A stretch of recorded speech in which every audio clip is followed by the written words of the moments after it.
नमस्कार। मैं राकेश वर्मा आप सभी का स्वागत करता हूं आपके अपने परिवार एसएन गुरुकुल पर। बिहार में बीपीएससी आयोग के द्वारा प्रक्रियाधीन टीआरई 3.0 शिक्षक भर्ती परीक्षा का परिणाम अब अधर में लटक चुका है। परिणाम कब घोषित होंगे यह किसी को पता नहीं है, यहाँ तक कि बीपीएससी आयोग को भी इसकी सटीक जानकारी नहीं है। टीआरई 3.0 जब से विज्ञापन जारी हुआ है उसके बाद से लगातार अधर में लटकते हुए ही दिख रहा है। विज्ञापन जारी हुए तदोपरांत 15 मार्च 2024 को परीक्षा हुआ, लेकिन परीक्षा भी हुए तो सिर्फ कक्षा प्रथम से 8वीं तक का। कक्षा 9वीं से 12वीं तक का परीक्षा कब होने थे किसी को पता नहीं था।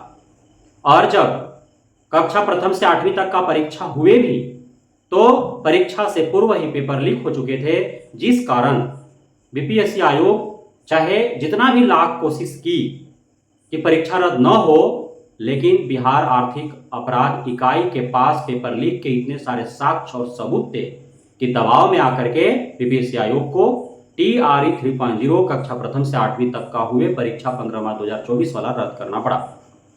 उसके बाद से लगा कि 9वीं से 12वीं तक का परीक्षा नहीं हुए हैं तो शायद हो जाएंगे, लेकिन साथ साथ पूरी भर्ती प्रक्रिया ही अधर में लटक चुका था। उसके उपरांत लोकसभा चुनाव के ऐलान हो चुके।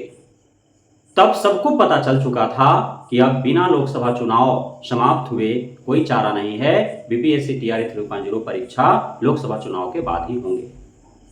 लोकसभा चुनाव भी संपन्न हुए और 2 माह उपरांत 19 जुलाई 2024 से 22 जुलाई 2024 तक बीपीएससी टीआरई 3.0 पुनर्परीक्षा आयोजित किए गए।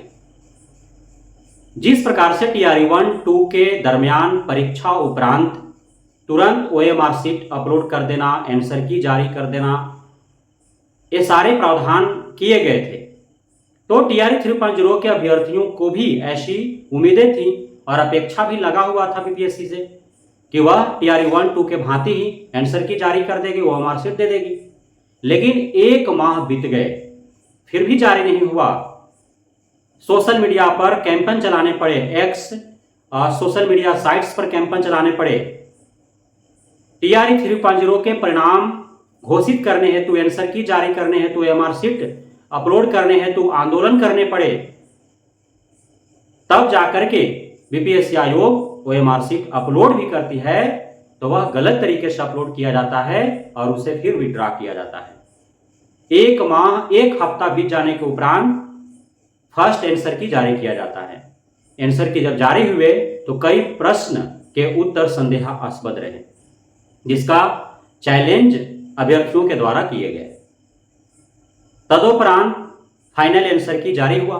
फाइनल आंसर की में भी कक्षा प्रथम से 5वीं तक के लगभग 3 प्रश्नों के उत्तर गलत होने की आशंकाएं हैं, जिसे लेकर के यदि बीपीएससी आयोग स्वतः संज्ञान लेकर के संशोधन या सुधार नहीं करती है, अभ्यर्थियों को संतुष्ट नहीं करती है, तो अभ्यर्थी पूरी तरह से सुनियोजित प्लान बना चुके हैं कि वे कोर्ट का दरवाजा खटखटाएंगे।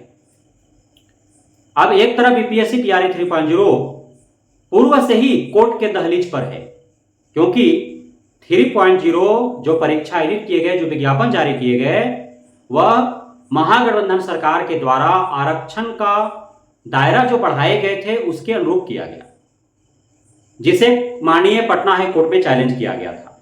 पटना हाई कोर्ट ने आरक्षण के जो दायरे बढ़ाए गए उसे असंवैधानिक करार दिया गया। उसके बाद सरकार भी माननीय सुप्रीम कोर्ट के दहलीज पर खड़ी है और विपक्ष भी माननीय सुप्रीम कोर्ट के दहलीज पर खड़ी है। माननीय सुप्रीम कोर्ट ने सरकार की भी दलीलें सुनने को तैयार है, विपक्ष की भी दलीलें सुनने को तैयार है। और खास बात यह है इस केस में कि सरकार और विपक्ष दोनों एक साथ खड़े दिख रहे हैं, क्योंकि दोनों आरक्षण के दायरा बढ़ाए जाने के पक्ष में खड़े हैं, इसलिए कि सरकार ने जो निर्णय लिया वह खुद के निर्णय को सही बताने के लिए वहां तथ्यों को लेकर के जा रही है। और चूंकि विपक्ष खास तौर पर से जो कांग्रेस है, आरजेडी है, जो कम्युनिस्ट पार्टियां हैं, तो वे हमेशा दलितों शोषितों के राजनीति किए हैं। अब आरक्षण का दायरा बढ़ाए जाने से दलितों शोषितों का ही अत्यधिक लाभ है, इस वजह से उनके पक्ष को लेकर के वे सुप्रीम कोर्ट गए हुए हैं, तो दोनों एक साथ है। अब मानिए सुप्रीम कोर्ट जब सुनवाई करने को तैयार है, चाहे जितनी तारीखें पड़े, चाहे जितना समय लगे, अंततः सुनवाई होने के उपरांत अंतिम फैसला जब मानिए सुप्रीम कोर्ट का नहीं आ जाता है, तब तक आखिर कैसे परिणाम घोषित किया जा सकेगा, यह सबसे बड़ा सवाल है।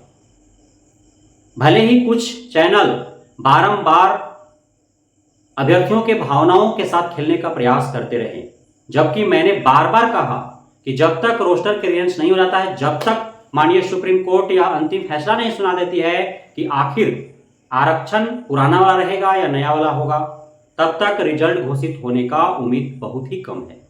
जिसका कारण मैंने यह बताया था कि सपोज बीपीएससी आयोग माननीय पटना हाईकोर्ट के आदेशानुरूप पुराने आरक्षण नीति का अनुकरण करते हुए परिणाम घोषित कर देती है, और चूंकि माननीय सुप्रीम कोर्ट सुनवाई कर रही है और सुनवाई के उपरांत यदि फैसला नए आरक्षण नीति के पक्ष में आ जाता है, तो बीपीएससी आयोग बुरी तरह से फंस जाएगी। रिवाइज रिजल्ट जारी करने पड़ेंगे, जिनका हो जाएगा उनको निकालना पड़ेगा और जिनका नहीं हुआ रहेगा उनको लेना पड़ेगा।